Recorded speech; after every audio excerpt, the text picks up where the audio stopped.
berpusaka itu sudah biasa. Anak muda berpusaka baru luar biasa.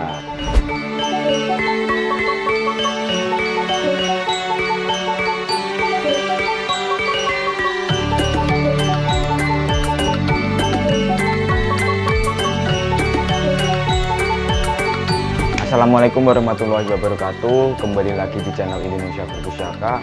Jadi di kesempatan kali ini, di episode kali ini, kita akan membahas salah satu pusaka yang dimiliki oleh Bapak Darto.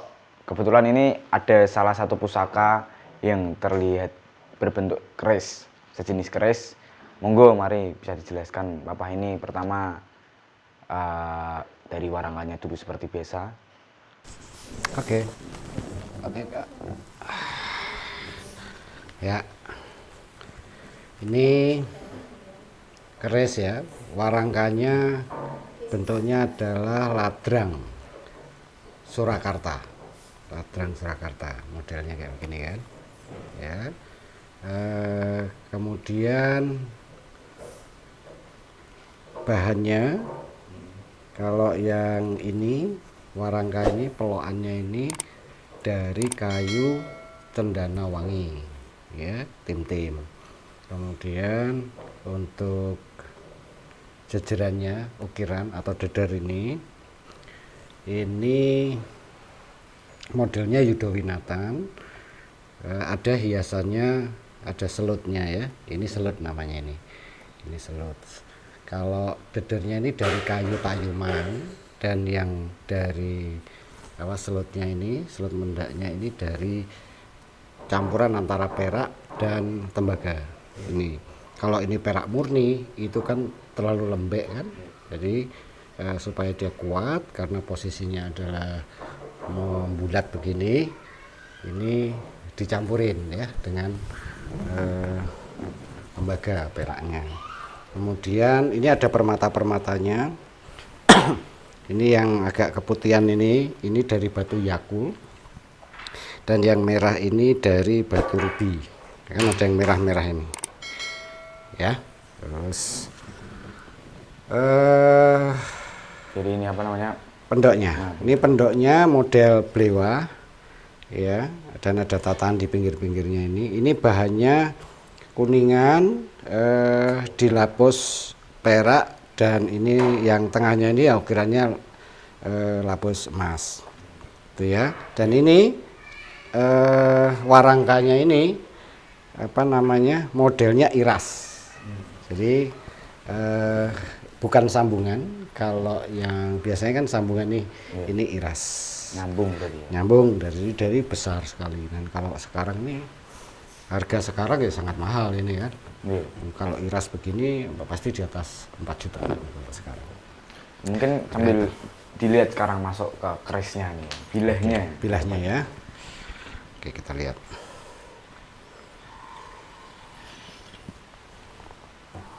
Oke. Nama keris ini namanya keris apa? Oke, ini keris lurus ya. Kemudian dengan ricikan atau ornamen yang cukup sederhana, gandeknya tinggi. Ini gandek ini, gandeknya tinggi. Ada kembang kacang kecil di sini. Ya, ini kembang kacangnya kayak nguku Bimo gitu kan. Kayak nguku Bimo, kayak kukunya Bima. Jadi cuma gini. Ini modelnya. Terus di sini ada jalan. Terus ada lambe gajah. Lambe gajahnya ini ada 2, tapi kecil-kecil ya. Ini lambe gajahnya ini ada 2. Nah, ini yang biasa disebut dengan dapur Kebo Teki, atau kalau bahasa halusnya Mahesa Teki. Itu ya. Kalau maknanya sendiri dari dapurnya Kebo Teki, kalau Mahesa itu kan kerbau ya. Kerbau itu memang salah satu hewan atau binatang yang mempunyai tenaga yang sangat kuat. Ya, jadi kerbau itu memang gerakannya kan dia tidak begitu lincah, tapi kekuatannya sangat besar. Gitu kan. Nah, itu jadi harapannya adalah pemegang keris ini mempunyai semangat dan kekuatan yang besar. Nah, terus gerakannya juga tidak terburu-buru, ya kan, tenang, ya kan, tenang tapi pasti itu bisa menyelesaikan semua tugas-tugas berat yang akan dia hadapi. Harapannya begitu. Pamornya ini pamor apa Pak? Kalau pamornya ya, kalau pamornya dengan model yang membulat-bulat, ada bulat-bulat begini, dan ini kalau bisa dilihat bisa teratur ya, 2 1 2 1, jadi 2 jejer begini, terus 1 di atas, 2 lagi 1. Ini yang dinamakan masuk dalam kategori pamor udan mas. Pamor udan mas itu artinya udan itu hujan, mas itu emas. Jadi memang empu yang membuat pamor udan mas itu menyisipkan doa-doa pada saat pembuatannya ini dengan doa kepada Tuhan agar pemilik keris ini diberi rezeki yang berlimpah. Itu ya. Iya. Jadi kalau menurut cerita empu-empu zaman dulu itu pada saat membabar sebuah keris dibantu oleh panjak. Panjak itu pembantu yang ikut menempa, yang ikut ngububi itu, yang pompa-pompa angin itu, nata segala macam. Nah itu mereka pada saat bekerja tidak bicara, jadi hanya dengan kode-kode tertentu dari empu. Kenapa begitu? Karena pada saat membabar keris ini, empunya itu dalam hatinya dia selalu membaca doa. Nah kalau dia ngomong itu kan khawatirnya adalah doanya itu terputus, terpotong, tidak bersih. Jadi mereka mengerjakannya dengan diam, tidak bersuara. Karena apa? Agar tidak mengganggu empunya dalam menyisipkan doa-doa itu. Ya, harapan-harapan yang dipanjatkan kepada Tuhan agar keris nanti yang terbentuk itu bisa membawa manfaat untuk pemesannya. Itu. Kerisnya sendirinya ditemukan era apa? Oke.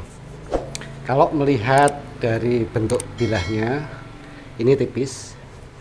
Nah, tipis, tidak begitu panjang. Ya, ini tipis sekali nih, Dek ya. Sangat tipis. Terus model gonjonya yang agak mendatar begini kan. Ini ditangguh era Pajajaran atau Pasundan kuno. Ya. Nah, terus jadi ini sangat kuno Pajajaran itu. Pajajaran itu ada seera dengan Majapahit, bahkan sebelum Majapahit sudah ada Pajajaran, tapi ini kerajaannya di Jawa Barat. Ya, kerajaan di Jawa Barat. Ada dulu Galuh Pakuan, ada segala macam kan, banyak yang di Jawa Barat. Tapi ini yang sepuh ya, yang sepuh. Jadi Pajajaran yang sepuh.